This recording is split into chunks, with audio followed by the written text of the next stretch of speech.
First line நேயர்களுக்கு வணக்கம். நம்ம இப்போ என்ன பார்க்க போகிறோம் அப்படின்னா, உத்தரப்பிரதேசத்தை சேர்ந்த ஒரு அதிபயங்கர கொள்ளை கும்பலை பிடிச்சி போலீஸு என்கவுண்டரில் போட்டிருக்கு. அதை தான் மீண்டும் அருண் களத்தில் இறங்கியிருக்காரு. இறங்கி ஒரு மிகப்பெரிய ஒரு பீதியை கொள்ளையர்களுக்கு ஏற்படுத்தியிருக்கிறாங்க. இதில் என்ன நடந்தது, இந்த கொள்ளையர்கள் யார், இந்த அதிபயங்கர கொள்ளையர்கள் இவங்க மிகவும் ஆபத்தானவர்கள். இவர்களுடைய தொழிலே கொள்ளையடிக்கிறது தான். இவருடைய கூட்டம், குடும்பம், இவரோட சுற்றங்கள், நட்புகள், ஊர் எல்லாமே கொள்ளை கும்பல் தான் அப்படின்றது தான். இந்த பரம்பரை கொள்ளையர்கள் மாதிரி தான் அவர்கள், ஆதிவாசி கொள்ளையர்கள் மாதிரியான ஒரு நபர்கள் தான் இவர்கள். எப்படி பவாரியா கொள்ளையர்கள் கொள்ளையை தொழிலாக வைத்துக்கொண்டு அதற்காக தெய்வ பூஜைகளை பண்ணி கொலைகளை செய்துவிட்டு அதற்கு பரிகார பூஜைகள் நடத்துவார்களோ, அதே மாதிரியான ஒரு கொள்ளையர்கள் தான் இந்த கொள்ளையர்களும். இவர்கள் உத்தரப்பிரதேசத்தை சேர்ந்தவர்கள். யார் இவர்கள், என்ன நடந்துச்சு, எப்படி என்கவுண்டர் நடந்துச்சு, எதுக்காக அவ்வளோ சுட்டு கொண்டாங்க, எத்தனை பேர் வந்தாங்க, எந்த மாதிரியான செயின் ஸ்நாச்சிங் சென்னையில் நடந்தது, பெண்கள் எப்படி சுதாரிப்பாக இருக்க வேண்டும் அப்படின்றதுக்கு ஒரு விழிப்புணர்வு பதிவு. அதே மாதிரி இந்த என்கவுண்டரை பற்றி டீட்டெயிலை நான் உங்களுக்கு இப்போ சொல்ல போகிறேன். கண்டினியூ பண்ணலாம், பார்க்கலாம். இப்போ என்ன அப்படின்னு பார்த்தீங்க அப்படின்னா, போன பொங்கல் அன்னைக்கு என்ன ஆகுது அப்படின்னு பார்த்தீங்க அப்படின்னா, பல இடங்களில் தாம்பரம் பகுதியில் பல இடங்களில் கொள்ளை நடக்குது, செயின் ஸ்நாச்சிங் நடக்குது. கிட்டத்தட்ட 8-9 இடத்துல பெண்கள்கிட்ட தொடர்ச்சியாக செயின் ஸ்நாச்சிங் நடக்குது. அதில் ஒரு 2 பேர் மட்டும் பார்த்திங்க அப்படின்னா கவரிங் செயின், மித்த எல்லாமே பார்த்திங்க அப்படின்னா தங்க செயின், தங்கச்சங்கிலி 5 பவுன், 7 பவுன், 3 பவுன், 4 பவுன். ஏன்னா இப்போ தங்கத்தோட விலை என்னன்னு உங்களுக்கு தெரியும். 50,000 ரூபாய்க்கு போச்சுன்னா கூட 4 பவுன் செயின் 2 லட்ச ரூபா ஆச்சு. 5 பேர்ட்ட அடித்தோம்னா 20 லட்ச ரூபா, 30 லட்ச ரூபா லம்பாக. ஒரு 5 பவுன் செயின் ஒரு 5 பேர்ட்ட அடித்தாலே 25 பவுன் ஆகிடுது. இந்த 25 பவுனோட ரேட் என்ன அப்படின்னு பாருங்கள், ரைட்டா? எப்படியும் குறைந்தபட்சம் ஒரு 15 லட்ச ரூபாய்க்கு மேலே வரும். ஸோ அதே மாதிரி பார்த்தீங்க அப்படின்னா, பொங்கல் அன்னைக்கு இது எல்லாத்தையும் அடித்தது மட்டும் இல்லாமல் ஏர்போர்ட்டில் நின்ன பெண் காவலர், ஒரு போலீஸு, அந்தம்மா காலத்துலேயும் கடைசியாக அத்துட்டு போயிட்டாங்க. ஸோ யாரா இதுன்னு போலீஸ் குழம்பி போய் சிசிடிவி ஃபுட்டேஜ் எல்லாம் வச்சு தேடுறாங்க.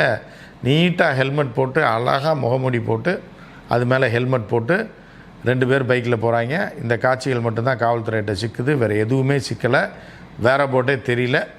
அப்படி சில இடத்துல சிசிடிவி வச்சு ஃபாலோ பண்ணுறாங்க, சில இடத்துல சிசிடிவி வச்சு ஃபாலோ பண்ணுறாங்க, வேறு திருப்பி சிசிடிவி எல்லா இடத்துல மறையுது. அதுக்கப்புறம் ஆளை கண்டுபிடிக்க முடியல. அந்த பைக்கில் அந்த சிசிடிவி ஃபுட்டேஜ் இப்போ கிண்டி தாண்டி அந்த ஹைவேயில் போயிட்டுருக்காங்கன்னு வச்சுங்களேன், ஏர்போர்ட் ரோட்டில் திடீர்னு இடையில ஒரு இடத்துல சிசிடிவி இல்லாத இடத்துல கட் ஆயிடுது. அதுக்கப்புறம் பார்த்தீங்கன்னா அந்த பைக் இல்லை, அந்த ஆள் அதுக்கப்புறம் எந்த ஏரியாவில் உள்ள சிசிடிவியில் தேடி பார்த்தாலும் இல்லை. சரிங்களா? அப்படி இருக்கும்போது காவல்துறையால் ஒன்றும் பண்ண முடியல, மண்டை காஞ்சி போகுது. அதுக்கப்புறம் எல்லோரும் தமிழ்நாட்டில் இது போன்ற கொள்ளையர்கள் இருக்காங்க, போலீஸ் பிடிச்சிருவாங்க. இப்போ தமிழ்நாட்டில் சட்டம் ஒழுங்கு கெட்டு போச்சுன்னு கத்திக்கிட்டு இருக்க கும்பல் இருக்குல்ல, இந்த கும்பல் ஆட்சி செய்ய இடத்துல உத்தரப்பிரதேசிலையோ இல்லை மத்திய பிரதேசிலையோ ராஜஸ்தானில் இருந்து தான் கொள்ளையர்கள் தமிழ்நாட்டில் எப்படி வட இந்திய அரசியல்வாதிகள் தமிழ்நாட்டில் உள்ள சூழலை கெடுக்க வேண்டும் என்று பல்வேறு வேலைகளை செய்து கொண்டிருக்கிறார்களோ, அதே போல் கொள்ளையர்களும் இங்கே நம்ம தாலியை போட்டா இருக்கிறான் அப்படின்னு, உண்மையிலே தாலியை போட்டா இருக்கிறான்னு நம்ம சொல்லுவோம்ல, வழக்கு இப்போ மதுரையெல்லாம் சொல்லுவாங்க, ஏன்டா போட்டு என் தாலியை இருக்கிற அப்படின்னு. அந்த மாதிரி உண்மையிலே தாலி அறுக்கிற கும்பல் தான் இது. ஸோ இப்படி இருக்கும்போது பிடிக்க முடியல. போலீஸ் பயங்கர கெட்ட பேராகுது. என்னடா இது, இப்போ 7 இடத்துல 8 இடத்துல ஒரு நகரத்தில் தொடர்ந்து ஒரு பகுதியில், தாம்பரம் பகுதியில் மட்டும் ஒரு 2 போலீஸ் ஸ்டேஷன் லிமிட்டில் மட்டும் இவ்வளோ போகுது அப்படிங்கும்போது போலீஸ்க்கு மண்டை காஞ்சி போயிடும், பயங்கர ப்ரெஷர் ஆயிரும். அது உள்ளுக்குள்ளே அவங்களுக்கு தான் தெரியும். ஸோ இப்படி இருக்கும்போது இப்படி பார்க்குறாங்க. இதுக்கு இடையில் இதே மாதிரியான ஒரு சம்பவம் நேற்று நடக்குது. என்னென்னா, கிண்டி சைதாப்பேட்டை அந்த ஏரியாவில் பார்த்தீங்கன்னா டக்குன்னு அடுத்தடுத்து செயின் ஸ்நாச்சிங் நடக்குது. செயின் ஸ்நாச்சிங் நடந்த உடனே போலீஸ் அலர்ட் ஆகிறாங்க. அலர்ட் ஆன உடனே என்னடா இது அப்படின்னு டக்குன்னு அலர்ட் பண்ணுறாரு கமிஷனர். தகவல் போது கமிஷனர் உடனே எல்லோரும் அலர்ட் பண்ணுறாங்க. சிறப்பு படை உடனே காவல்துறை ஃபோன்லேயே போடுறாங்க. ஃபோன்லேயே இது பண்ணி உடனே இதை போட்டு ஒரு டீமை அப்படியே அடுத்த செகண்டை ரெடி பண்ணுறாங்க. ரெடி பண்ணி அங்கங்கே ஆளை ரெடி பண்ணி எல்லாத்தையும் வளைச்சி அங்கங்கே பேரிகார்டை வளைச்சி பாருங்கள் அப்படின்னு சொல்லி போடுறாங்க. போடுற இடத்துல என்ன ஆயிடுது அப்படின்னா, சைதாப்பேட்டை, கிண்டி, சிசிடிவி ஃபுட்டேஜ் எங்கே நடந்த சம்பவம் நடந்த இடத்துல, ஏன்னா அது சிட்டி மெயின் ரோடு அப்படின்றதுனால அடுத்தடுத்த சிசிடிவி ஃபுட்டேஜ் அவங்களுக்கு கிடைக்கிது. ஒரே ஆட்கள் தான் போகிறான். அது அவனோட இப்போ ட்ரெஸ்ஸு, செருப்பு எல்லாத்தையும் பார்க்குறாங்க. டக்குன்னு போது இதே மாதிரி என்ன ஆகுதுன்னா, ஒரு கட்டத்தில் சைதாப்பேட்டையிலேருந்து கிண்டி அந்த பகுதியை தாண்டி சைதாப்பேட்டையை தாண்டினோடனே சிசிடிவி ஃபுட்டேஜ் இல்லாத இடத்துல எங்கெங்கே இப்போ பல இடங்களில் இப்போ கவர்னர் வீடு இருக்குன்னா அந்த ஏரியாலெல்லாம் சிசிடிவி ஃபுட்டேஜ் இருக்காது. சரியா? அந்த ஹைவே ரோட்டில் இவங்க என்ன பண்ணுறாங்கன்னா, கரெக்டாக ஒரு இடத்துல நிறுத்தி பேண்ட்டு சட்டையை மாற்றுறாங்க. பேண்ட் சட்டையை மாற்றுறதுல என்ன ஆகுது அப்படின்னு பார்த்தீங்கன்னா போலீஸுக்கு ஒரு க்ளூ கிடைக்குது. என்ன க்ளூ கிடைக்குதுன்னா, ஏற்கனவே தாம்பரத்தில் கொள்ளையடித்த போது இவர்கள் ஃபுல் ஹேண்ட் டிஷர்ட் நம்ம ஊருக்காரன் போடவே மாட்டான். நீங்கள் பார்த்தீங்கன்னா டெல்லியில் பார்த்தீங்கன்னா, மும்பையில் பார்த்தீங்கன்னா சரி, உத்தரப்பிரதேசில் பார்த்தீங்கன்னா ஃபுல் ஹேண்ட் டிஷர்ட்டு நிறையா போட்டிருப்பாங்க. ஏன்னு கேட்டிங்கன்னா அது குளிர் பிரதேசம். அதனால் இந்த ஆஃப் டிஷர்ட்டு, முண்டா பனியன்னு, இந்த ஸ்லீவ்லெஸ் டிஷர்ட்லாம் ஆம்பளை பசங்க பெரும்பாலும் போட மாட்டான். ஃபுல் ஹேண்டாக தான் போடுவான். டிஷர்ட் எடுத்தாலும் ஃபுல் ஹேண்டு தான் எடுப்பான். ஏன்னா அவனுக்கு குளிர் தாங்கணும் அப்படின்றதுனால. ஸோ இப்போ கடந்த முறையும் பார்த்தா அதே ஃபுல் ஹேண்ட் டிஷர்ட்டோட தான் எஸ்கேப் ஆகிருக்காங்க. இந்த முறையும் பார்த்தீங்கன்னா ஃபுல் ஹேண்ட் டிஷர்ட்னோடனே அடுத்த செகண்ட் போலீஸ் ஒரு கன்க்ளூஷனுக்கு வராங்க. டக்குன்னு பார்த்தீங்கன்னா அதே மாதிரி இங்கே கட்டாகிறது. அடுத்து கிண்டியை தாண்டுற ஒரு இடத்துல பார்த்தீங்கன்னா வேறு இதே பைக்கு தான், எல்லாமே மாறுது. எதுனா இந்த முகமுடி மாறுது, சட்டை பேண்ட் எல்லாமே மாறுது. எங்கேயோ நிறுத்தி பேண்ட் சட்டையை டக்குன்னு மாற்றிருக்காங்க, இல்லை கழட்டி போட்டிருக்காங்கன்றது போலீஸுக்கு தெரியுது. அவங்கள மாதிரி ஒரே சேம் ரிசம்பிளன்ஸில் இருக்கான் போது திருப்பி ஜூம் பண்ணி பார்த்தா செருப்பு ஒரே செருப்பு. பேண்ட் மாற்றிட்டான், சட்டை மாற்றிட்டான், ஹெல்மெட்டு அந்த இதெல்லாம் மாற்றிருக்கான். பட் செருப்பு ஒரே செருப்புனோடனே போலீஸ் கண்டுபிடிச்சிட்டாங்க. அதே செருப்பு அதே ஸ்டைலில் உட்காந்துருக்காங்க. உடனே அந்த ஃபுட்டேஜை ஃபாலோ பண்ணால் நேராக ஏர்போர்ட்டுக்கு போகுது. ஏர்போர்ட்டு சிசிடிவி ஃபுட்டேஜை ஃபாலோ பண்ணால் கடைசியில் பார்த்தா ஏர்போர்ட்டுக்கு உள்ளே போயிடுறாங்க. அதுக்கப்புறம் பார்த்தீங்க அப்படின்னா ஃப்ளைட்டில் ஏறுற வரைக்கும் ஃபுட்டேஜை மிக துரிதமாக தமிழக காவல்துறையினா இந்த சம்பவத்தில் மிக துரிதமாக செயல்பட்டு என்ன பண்ணுறாங்கன்னா ஃப்ளைட்டில் ஏறுறான். இண்டிகோ ஃப்ளைட்டில் ஏறுற வரைக்கும் ஃபுட்டேஜ் எடுத்துகிறாங்க. உடனே ஃப்ளைட்டை நிறுத்துகிறாங்க. இந்த ஃப்ளைட் எங்கடா போகுதுன்னு பார்த்தீங்கன்னா ஹைதராபாத் போகுது. அப்படிங்கும்போது இவன் வர்றான், ஆன் தி ஸ்பாட்டில் டிக்கெட் எடுக்கிறாங்க. கவுண்டரில் டிக்கெட் எடுக்கிறாங்க. ஆல்ரெடி புக் பண்ணது கிடையாது. அப்போது கவுண்டரில் என்ன இண்டிகா கவுண்டரில் எந்த ஊருக்கு ஃப்ளைட் இருக்குதுன்னு கேட்குறான். ஏன்னா 2 பேர் வராங்க, 2 பேரும் ஒன்றா போனால் மாட்டிக்குவாங்கன்னு சொல்லி இவங்களோட தொழிலே என்னென்னா 4 பேர் 4 விதமாக ஒரு சிட்டியில் ஆர்கனைஸ் ஆகிறது. கொள்ளையடிச்சிட்டு 4 பேர் 4 விதமாக போயிடுறது. ட்ரெயினில் வர்றவன் ஃப்ளைட்டில் போயிடுவான், கொள்ளையடிக்கிறவன். ஏன்னா அவன் தான் துரிதமாக தப்பிக்கணும். கொள்ளையடிக்காமல் அந்த கூட இருக்கிற 2 பேர் இருக்கான் இல்லை, இந்த நகையை வாங்கிட்டு போகிறவன், அவன் ட்ரெயினில் போயிடுவான். புரியுதுங்களா? இதுதான் இவர்களுடைய பிளான்னு. இப்போ ஒரு 2 பேர் ட்ரெயினில் வருவான், 2 பேர் ஃப்ளைட்டில் வருவான். இந்த ஃப்ளைட்டில் வர 2 பேர் போகிறப்ப நகையை வாங்கிட்டு ட்ரெயினில் போயிடுவாங்க. ட்ரெயினில் வர்றவன் நகையை கொள்ளை அடிச்சுட்டு ஃப்ளைட்டில் போயிடுவான். இதுதான் அவர்களுடைய வழக்கமாக இருந்திருக்கு. இவர்கள் இங்கே மட்டும் இல்லை, பெங்களூர் சிட்டிலையும் சென்னையிலையும் தான் பெரிய அளவில் கொள்ளையடிச்சிருக்காங்க. அடுத்ததாக ஹைதராபாத் அப்படின்றாங்க. ஏன்னு கேட்டிங்கன்னா தமிழ்நாட்டை சேர்ந்த பெண்கள் தான் அதிகம் நகை அணியக்கூடிய, தங்க நகை அணியக்கூடிய பழக்கம் உள்ளவர்கள். இப்போ வடநாட்டில் போனீங்க அப்படின்னா ராஜஸ்தானம், மத்திய பிரதேசம், உத்தரப்பிரதேசம் இருந்தாலும் சரி, ஒரிசாவாக இருந்தாலும் சரி, அதெல்லாம் ரொம்ப வறுமை பின்தங்கிய மாவட்டம். அவ்வளோ சீக்கிரம் ஒருத்தர் அடிக்கலாம் செயின், அதே கஷ்டம். இந்த மாதிரி கொத்தாக போகிற வழியில் ஒரு 5-6 பேர்கிட்ட ஒரே நேரத்தில் அடித்து ஒரு 25 லட்ச ரூபாயை போட முடியாது. ஸோ அதனால தான் இவங்க சென்னை, அதை விட்டால் பெங்களூர், கர்நாடகாவில் கொஞ்சம் நகை போடுவாங்க, ஆந்திராவில் பெண்கள் நகை போடுவாங்க. இந்த 3 ஸ்டேட்டை குறி வச்சு தான் இவங்க அடிக்கிறது. ஸோ இப்படி இருக்கும்போது ஃபாலோ பண்ணி ஏர்போர்ட் வரைக்கும் போய் ஃப்ளைட்டை நிறுத்திடுறாங்க. பார்த்தா ஒருத்தன் போகிறான், இன்னொருத்தனை காணா, அவனை தூக்குறாங்க. அடுத்த ஃப்ளைட்டு பாம்பே கிளம்புது. அதில் போய் ஒருத்தன் ஏறுறான். இந்த 1 மணி நேரத்துக்குள்ளே இவன் போய் ஃப்ளைட்டுக்குள்ளே ஏறி உட்காந்துட்டான். இன்னொருத்தன் ஃப்ளைட்டு ஏற தயாராக இருக்கான். உடனே இவனை போய் ஃபுட்டேஜ் வச்சு அப்படி கொத்தா ஃப்ளைட்டுக்குள்ளே போய் தூக்குறாங்க போலீஸ். இதுதான் ஃபஸ்ட் டைம். இதுக்கு முன்னாடிலாம் அப்படி தூக்குனதே கிடையாது.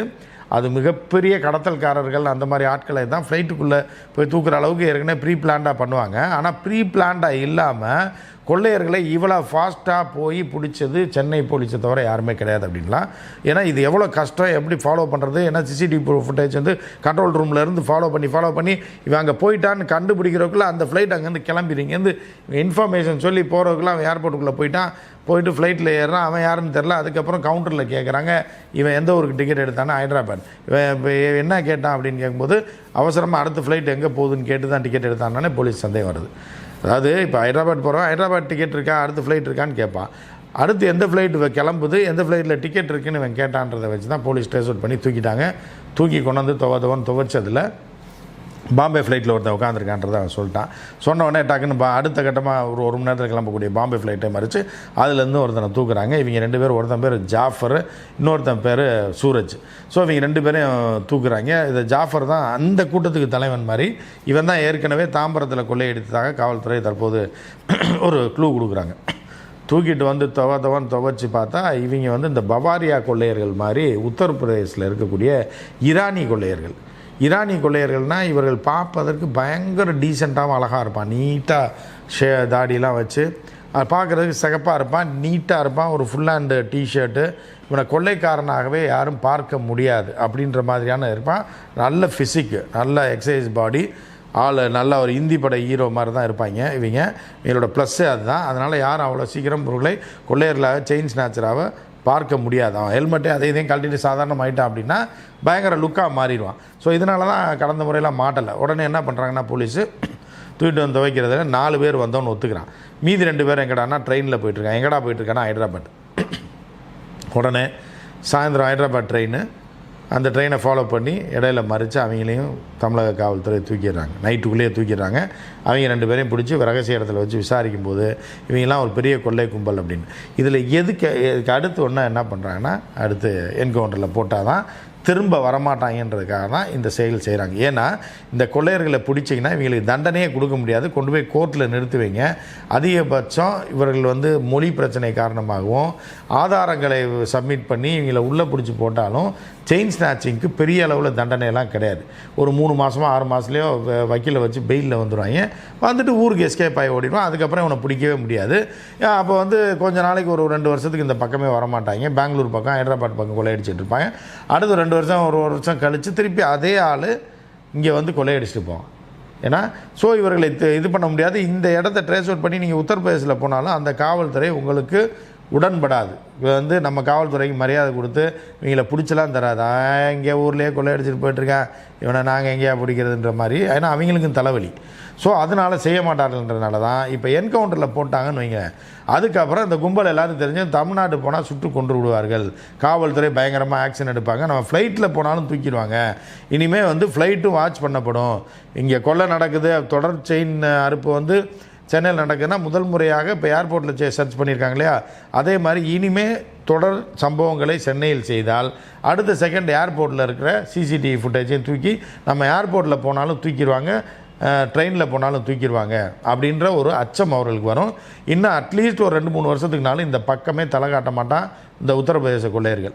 நான் இன்னைக்கு நீங்கள் அரசியல் கொள்ளையர்கள் நினைக்காதீங்க, அவர்களில் இவர் இந்த கொள்ளையர்கள், இந்த செயின் ஸ்நாச்சிங் கொள்ளையர்கள் இனிமேல் 2-3 வருஷத்துக்குனாலும் இந்த பக்கம் வரமாட்டான் அப்படின்ற மாதிரியான ஒரு ஆக்ஷனாக அருண் பண்ணியிருக்காரு.